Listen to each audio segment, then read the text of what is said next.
All right, January 2014, we're going to do a canning class. I went to one here a week ago, and we're going to try a bunch of different stuff. Okay, first off, we've got people who brought over some pork tenderloins. We've got some venison roast. There's another pork roast back there. We've got 2 boneless, skinless chicken breasts. So we're going to do those. So those will, once they're done, they'll go on the shelf. Then, of course, our all-time favorite, we've got bacon. We've got 2 different types of bacon. 2 different people brought bacon so far. Nobody's really showed up yet, so we're ahead of the game. One person wants to do pineapple bits. You can buy pineapple in a can, so we can can it. I was told to try to stay away from processed meat like hot links, but somebody brought some, so we're going to go ahead and try them and see how that works out. And then there's our all favorite butter. We're going to go ahead and can some butter. Somebody had a request for butter. We've been told so far that we've got a 3-year shelf life on that. Everything else will be pretty much indefinite. And then we also heard about a way to do chocolate cake, fudge, brownies, whatever. So we're going to try that too. This is kind of an experiment on some of this stuff, but we're going to give it a shot and see how it works out. Alright, well, everybody will be here in a little bit and we'll see how much more we've got. Right now on the stove we have our half-pint jars boiling to sterilize. We've got our lids ready. We're getting ready to throw our butter in. So it's going to be a long day. Okay, we're on day 2. Yesterday was an entire day of canning. I had a couple of issues this morning when I got up and I called and got with my canning Yoda, Dawn. This is what I thought they were supposed to look like usually. In the last exercise, this is what it looks like. You got your bacon down here with a little bit of moisture, and you got a grease cover on top. And of course, they sealed up real good. I pulled the lids off. I've got all the lids right here. We washed the oil and the grease and whatever off of the entire jar and the lids, and then we're going to let the lids dry before we put them back on.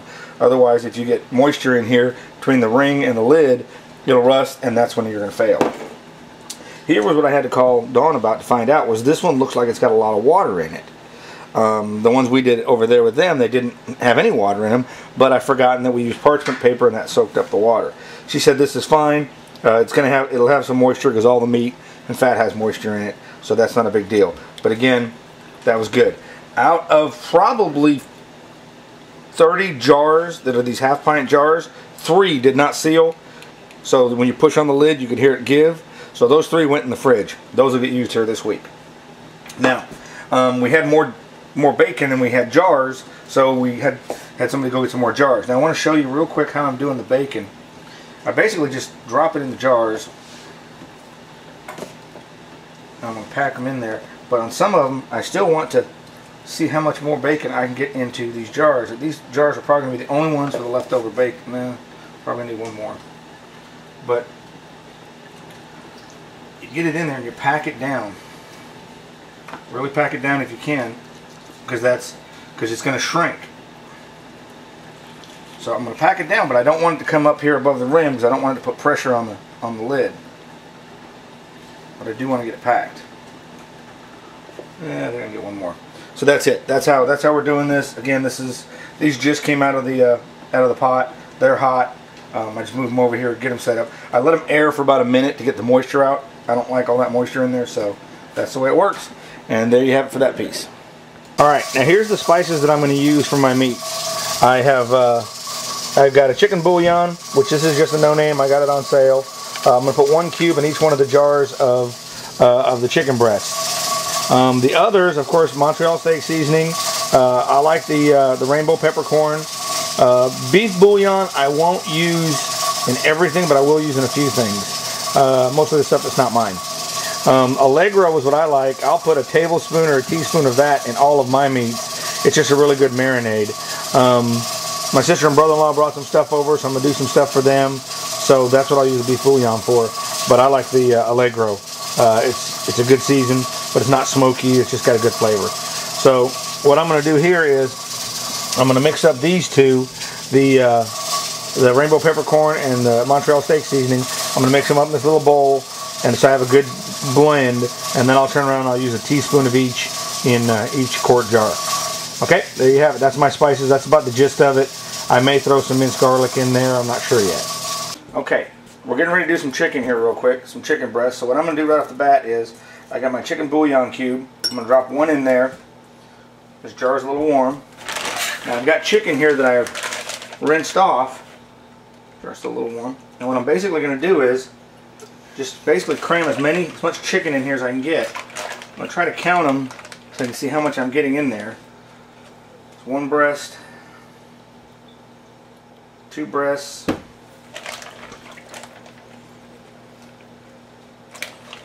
there's some smaller pieces in there, smaller one. There's 3. See what I got left. 1, 2.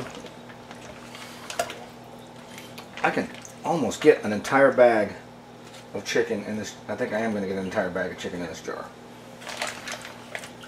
So this was an experiment to see how much chicken we can get in a jar, and apparently we can get an entire bag. Nope, just short of an entire bag. Okay, that's going to be a pint.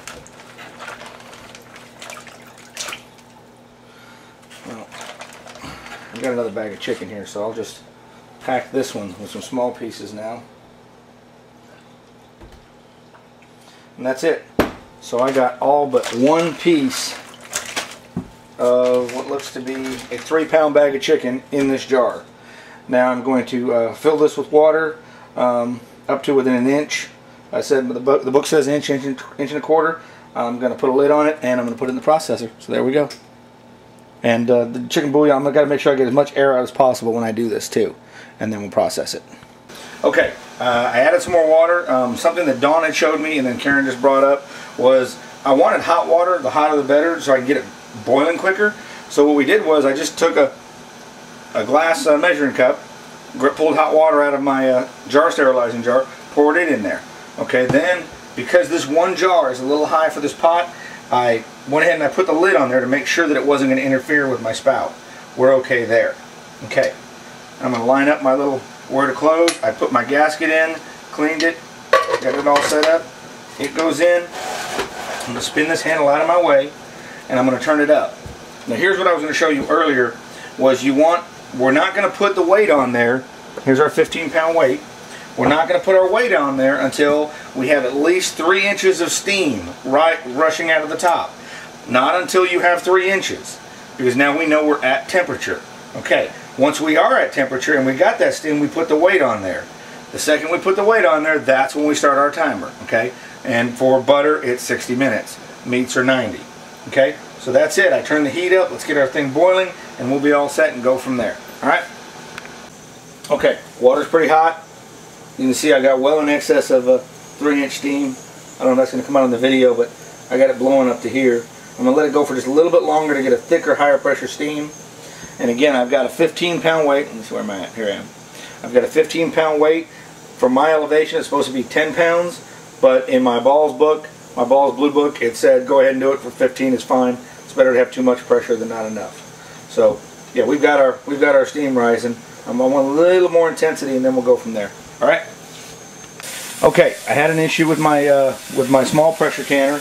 I was getting some steam out of the top when I put the lid on, which is right before I put the lid on, which was fine.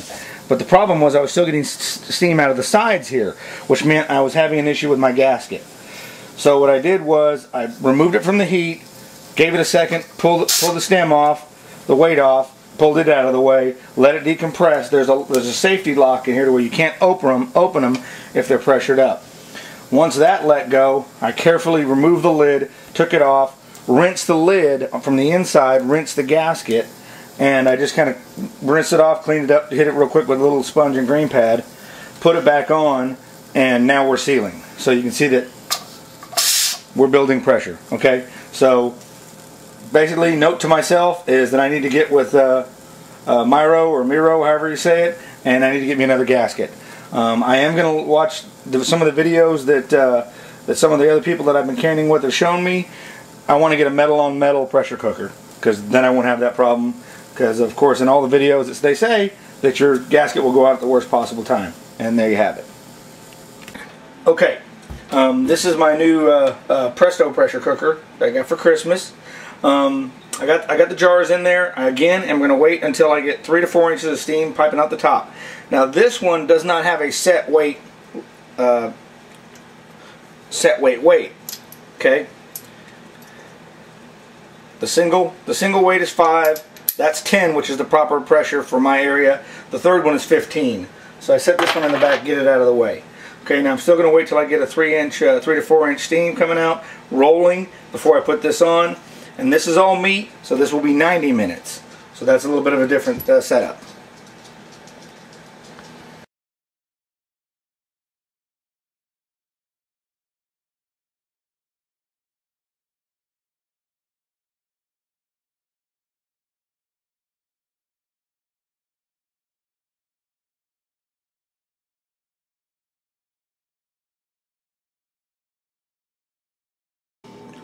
Alright, here's some of what we got from the last, I guess mostly yesterday and a little bit today. We did six pounds of chicken. We ended up with, I'm missing a chicken somewhere. There's another chicken somewhere.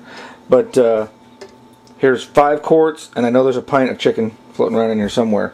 It's probably, somebody already got that. That's what it was. So that was 6 pounds of chicken. We've got it in a little over 6 jars. Or five jars and a pint. This is bacon. We have well into 2 cases of bacon. I know I've got 2 in the fridge. People took some last night. I mean, as people were leaving, they were taking you know, some samples. There's bacon right there. Looks. Let me get over here so it's centered on it. Some of it's a little wet, and then some of it that sat a little longer, you'll see has some grease in it. And that's good, because not only we are preserving bacon, but we're preserving grease, which is hard to keep. Right here we have, this is butter. So the butter came out really good. It's pretty. Now, we've got some new butter that I just did. I gotta back up here and grab these tongs though. You can see this jar right here. This is a new jar, and I'm just not gonna grab it. It's hot. It just came out of the pressure cooker. It's clear. Now I'll stir this for a little while to get some of this small fat and cream or whatever that's in there. Get it stirred up. But that's what it looks like, and that's a wide mouth, probably bigger than probably a half pint jar. Okay, so we've got plenty of butter here. There's 1, 2, 3, 4, 5 butters. Again, we've got plenty more. I've got another 5 small 4-ounce butters. Plus I got 2 pints back over here behind me. Again, my friend Tisa, she wanted some Earl Campbell sausage. So I just wanted to see how many I could cram into a quart jar. It was most of a pack. And then I had to cut up the other pieces, and I put them down here. And there you go, Tisa. There's your Earl Campbell hot link sausage. Then this is a pork roast. It went into a 1 quart jar. That was about a 2 or 3 pound roast. Then there was a little piece that I couldn't get in there, so it went into a smaller jar. And it's done. Then I've got a venison roast. This took that took most of a couple pounds worth of venison, and then there was another one somebody brought. This I think is actually a tenderloin. No, actually this pork roast here I think is actually a pork tenderloin. So anyway, there's a bunch there. Then there's the exciting one that we're still going to play with. This is cake. It's chocolate cake. We had to cut off the top. That'll be in one of the other videos where I specify the meats are going to be separate from the cakes and that kind of stuff, and the bacon and the meat and the butter and all that. So anyway, it's been an exciting 36 hours doing all this stuff. The cake is really a big experiment. We're going to see what the cake, how it works out week by week. We'll open one after a week, and then open another one after a month, and so on and so forth, and see what the shelf life on cake is. Alrighty, well there you go. That's about half of what was here, and people have already taken a bunch more, and we've got some in the fridge. A couple of jars didn't seal. So there you have it.